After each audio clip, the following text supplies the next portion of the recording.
कर लेते हैं, जहां पर नए सीएम के नाम पर जारी सस्पेंस आज खत्म हो सकता है। सूत्रों के हवाले से खबर है कि देवेंद्र फडणवीस एक बार फिर से मुख्यमंत्री बनाए जा सकते हैं। कल एकनाथ शिंदे ने ऐलान कर दिया था कि बीजेपी जिसे भी सीएम बनाना चाहे शिवसेना उसका समर्थन करेगी। शिंदे ने साफ कर दिया कि उन्हें पीएम मोदी और अमित शाह का हर फैसला मंजूर होगा। उन्होंने कहा कि सरकार गठन में कोई अड़चन नहीं है, यानी अब शिंदे ने खुद को सीएम पद की रेस से बाहर कर लिया और ऐसे में देवेंद्र फडणवीस रेस में आगे हो गए हैं।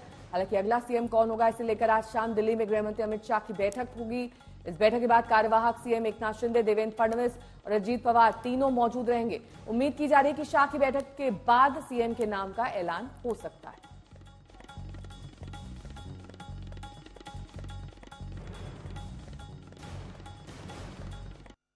हमारी महायुति में कभी भी कोई एक दूसरे के प्रति अलग मत ये रहा नहीं है।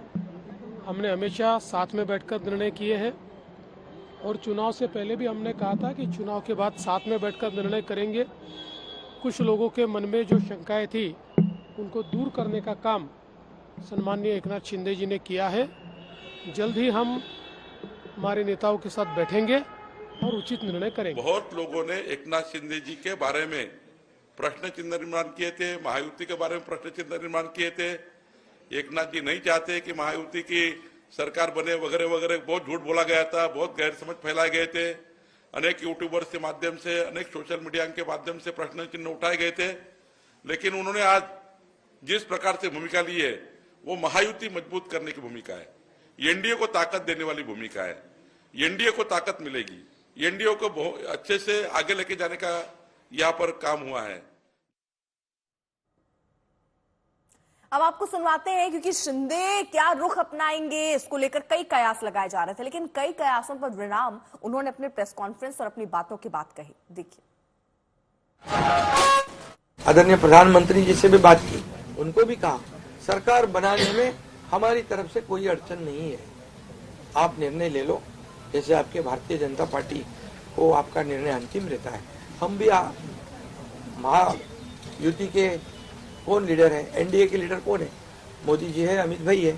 तो उनको कहा कि मैंने अमित भाई जी को भी फोन किया, मोदी जी को भी फोन किया, सरकार बनाने में हमारी तरफ से कोई भी रुकावट, कोई भी अड़चन, कोई भी कुछ भी किसी भी तरह का अड़ंगा नहीं है। आप बेशक आप निर्णय ले लो, उस निर्णय की तामील हो जाएगी, निर्णय की अमल हो जाएगी। और मैं आज आप सबको कहता हूँ कि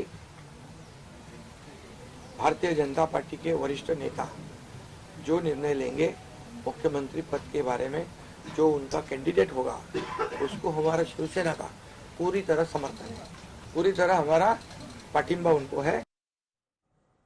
ऋत्विक भालेकर मेरे सहयोगी इस वक्त तमाम जानकारी के साथ जुड़ गए हैं। ऋत्विक, देखिए एकनाथ शिंदे ने तो तमाम कयासों पर विराम लगा ही दिया है कि वो दरअसल मुख्यमंत्री रेस में नहीं है, लेकिन क्या बीजेपी की तरफ से भी कोई सरप्राइज फैक्टर हो सकता है या फिर फडणवीस के नाम पर अंदर खाने मोहर लग चुकी है?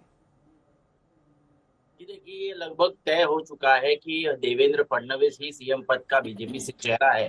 बावजूद उसके देवेंद्र फडणवीस जब 2014 से 2019 तक मुख्यमंत्री पद पर थे, तब किस तरह के आंदोलन और किस तरह के चैलेंजेस महाराष्ट्र सरकार को और खास करके बीजेपी को फेस करने पड़े थे, क्योंकि मराठा आरक्षण एक बहुत अहम मुद्दा महाराष्ट्र में बन गया था। और इसी के चलते कल अमित शाह और बीजेपी के नेशनल सेक्रेटरी विनोद तावड़े के बीच 40 मिनट तक देर रात बैठक चली और इस बैठक में मराठा वोटों को किस तरह से रिटेन किए जाए, वो किस तरह से हमसे अलग ना हो और फिर एक बार ये आंदोलन शुरू ना हो, इस पर चर्चा हुई, ये सूत्र हमें बता रहे हैं।